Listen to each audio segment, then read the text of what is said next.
জমিতে যদি এরকম টমেটো ধরে থাকে বা ফলন হয়ে থাকে, কার না ইচ্ছা হয় যে একটা ঝলক অন্তত ভিডিওর মাধ্যম দিয়ে আপনাদেরকে দেখায়।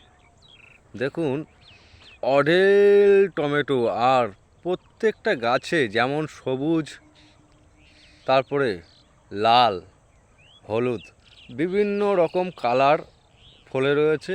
একদম সেই আকাশের তারার মতন সাজিয়ে রয়েছে টমেটো। দেখুন, প্রতিটা গাছে একদম ভরপুরটা টমেটো, আর অগুন্তি টমেটো। যাদের জমি রয়েছে, আপনারা এই টমেটো চাষ করতে পারেন। প্রচুর একটি লাভজনক চাষ, আর সবসময় পাওয়া যায় না এই টমেটো। তা যাই হোক বন্ধুরা, মাঠে এসেছিলাম, টমেটো প্রচুর ফলে আছে, দেখতে ভালো লাগছিলো, তার জন্য আপনাদেরকে দেখালাম।